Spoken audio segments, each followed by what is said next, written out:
Nous traitons maintenant des propriétés. Donc, c'est ça qu'on a vu et utilisé. C'est-à-dire, on a utilisé les propriétés avant, on a parlé de propriétés, mais on n'a pas vraiment vu c'était quoi une propriété avant. Donc là, on va voir en détail c'est quoi une propriété en C#. Donc, les préalables, c'est la sérialisation et les champs calculés. Donc, dans une classe C#, on retrouve trois principaux types de membres d'instances. On a des champs, on a des méthodes qui permettent d'accéder aux champs ou d'effectuer des opérations sur la classe. Ces opérations-là peuvent être modifiantes ou non. Et finalement, on a des propriétés. Ces propriétés-là étant généralement publiques. Les champs, généralement privés, mais peuvent être publics read-only. Des fois, juste publics aussi. La question, c'est quoi une propriété? Donc, la première chose à savoir, on l'a déjà répété avant, c'est pas tous les langages orientés objets qui possèdent des propriétés, et les langages qui ne possèdent pas de propriétés, ils s'en portent pas plus mal. Le Java, le C++, des langages extrêmement populaires, ils n'ont pas de propriétés, et ces langages-là, ça ne les empêche pas de survivre. Donc, ils ont juste des méthodes puis des champs, et pas de problème. Mais la plupart des autres langages orientés objets possèdent effectivement des propriétés, que ce soit JavaScript, Python, Kotlin, etc. Donc, en première approximation, ce qu'on peut dire, c'est qu'une propriété, ça sert à remplacer un getter et un setter, mais ce n'est pas la seule utilité.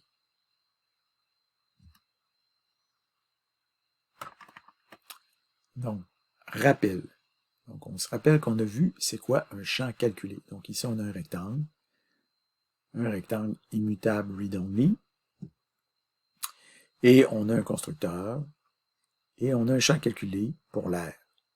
L'aire est calculé comme étant la largeur fois la hauteur, et dans LinkPad, quand on affiche l'aire en question, le rectangle, l'aire va s'afficher aussi puisqu'il s'agit d'un champ calculé. Ce qu'il faut savoir, c'est que ce champ calculé-là, en réalité, on a peut-être déjà un peu parlé de ça, mais ce champ calculé-là, c'est une propriété get, en réalité. Dans le langage de C#, c'est une propriété de get, et on aurait pu le réécrire comme ce que vous voyez ici. Donc, public double R, et ouvrir accolade, fermer accolade, get, défini comme étant largeur fois hauteur. Donc, get, propriété, get. Et voilà, ça affiche la même chose, ça affiche. Parce que le code que vous voyez là et le code que vous voyez ici, c'est rigoureusement équivalent. Ça, c'est une façon, disons, concise d'écrire ce que vous avez ici. Et ce qu'on a ici, c'est une notation concise elle-même d'écrire ce que vous avez ici. Donc, get, ouvrir parenthèse, fermer parenthèse, return, largeur fois hauteur. Okay. Get, ouvrir parenthèse, ouvrir accolade, fermer accolade, return, largeur fois hauteur. Donc, si on voudrait notre getter, disons notre propriété get, elle pourrait être multiligne. Ça pourrait être compliqué de calculer l'aire si on veut. On pourrait écrire une grosse méthode, une grosse propriété, disons, pour calculer l'aire. Évidemment, c'est pas compliqué. Okay? Donc, notation longue. Donc, ça, puis ça, c'est pareil. Maintenant,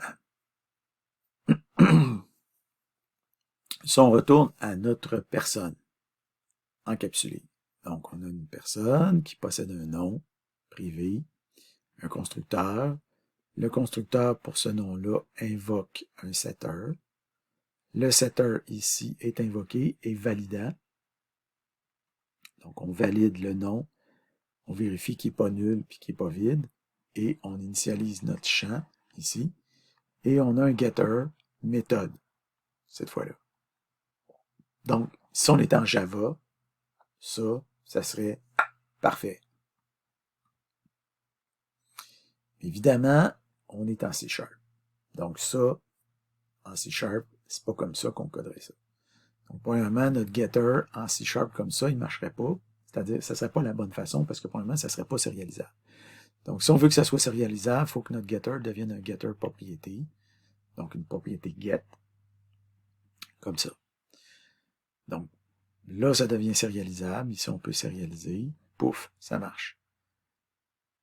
Et on peut transformer notre propriété on peut la réécrire. La propriété comme ça, on peut la réécrire comme ceci, comme une propriété get.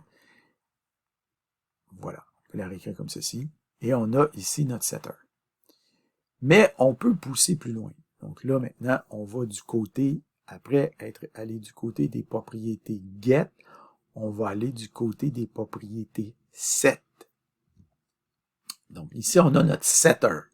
Mais notre setter, on peut le transformer en propriété set.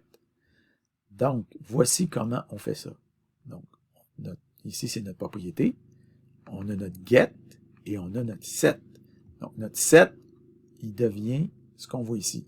Donc, argument exception point true if null or empty value. Donc, c'est la valeur qu'on utilise pour mettre dans notre propriété.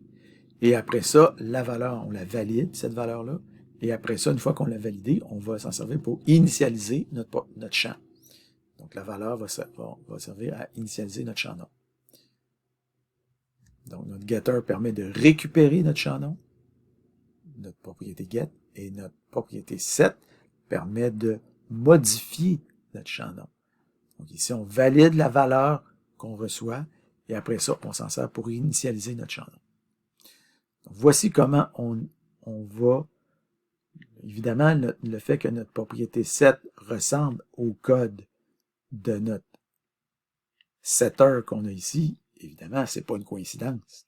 C'est loin d'être une coïncidence. Ça va de soi. Okay. Donc, comment on utiliserait maintenant notre setter? Ben, on en a un exemple ici. Donc, ici, on a notre classe, on a notre constructeur et on a notre propriété getSet. Ici, notre propriété getSet. Donc, comment on s'en servirait? Ben, on crée une nouvelle personne. Après ça, ici, on utilise notre propriété set pour modifier le nom de notre personne. Donc ici, notre personne, c'est Yoda. Après ça, on fait p.nom égale Vadar. Qu'est-ce qu'on fait avec ça? Ici, à chaque fois qu'on fait p.nom égale, qu'est-ce qui se passe quand on utilise notre opérateur d'égalité, ou si vous voulez, c'est l'opérateur d'affectation en réalité, parce que égalité, c'est égal, égal. Donc, juste un égal, c'est l'opérateur d'affectation, ou opérateur d'assignation. Donc, assignation, moi, j'aime moins ça comme terme, là. C'est plus un anglicisme pour moi, c'est assignment en anglais, assignation, mais moi, assignation, pour moi, c'est assignation à comparaître au palais de justice. Donc, pour moi, c'est affectation. Donc, on fait une affectation. Donc, on veut modifier le nom de notre personne pour Vadar. Mais ici, le nom, évidemment, normalement, ce serait un champ. Mais il n'y a pas le champ nom n'existe pas. Par contre, il existe la propriété nom et il existe un set, une propriété set. Propriété set, ça veut dire qu'on peut modifier notre nom avec un opérateur d'affectation. Donc ici, p.nom égale Vadar, ça veut dire qu'on invoque la propriété set pour modifier notre nom. Okay. S'il n'y avait pas de propriété set, ça ici, ça ne marcherait pas. Donc ça va permettre ici de prendre le Vadar, ici, qui devient le value qui va aller dans le nom. Après ça, on fait p.nom.dom. Ça, c'est le get ici qui est invoqué. p.nom.dom, c'est le get qui retourne le nom ici. Propriété get invoquée. Après ça, si on fait p.nom égale chaîne vide, là, on va avoir une exception. Comme on le voit ici, argument exception, the value cannot be, blablabla. Donc là, c'est ici que ça se passe. C'est le setter, encore une fois, c'est le set, la propriété set qui est invoquée ici. p.nom égale chaîne vide. C'est notre propriété set qui est invoquée. Et là, c'est la validation ici qui va causer l'exception. True if null or empty. Là, c'est le empty qui rentre c'est le empty qui va causer l'exception. Donc, ici, true if null or empty, c'est là que l'exception va se passer. Okay? Donc, comment ça se présente tout ça? Ben, on l'a ici, p.nom égale vadar. Donc, dans notre propriété set, quand le code est exécuté, le value que vous avez ici est remplacé par la valeur vadar, ici, qui est utilisée dans notre propriété set. Donc, vadar se retrouve à la place de value et vadar se retrouve à la place de value. Donc, ça fait throw if null or empty, vadar, donc pas de problème. Après ça, non égale vadar, donc ça va marcher. Mais quand on va faire p.nom égale chaîne vide, mais là, ça va être chaîne vide, throw if null or empty, chaîne vide, ben là, pouf, exception.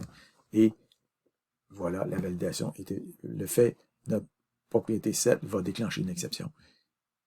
Et la validation va être, à ce moment-là, c'est là que la validation va échouer. Donc, en somme, en C# et dans les langages avec propriété, on peut remplacer les champs publics par des champs privés et fournir des accessoires sous forme de propriété getSet pour obtenir un code qui est pratiquement équivalent en termes de fonctionnement.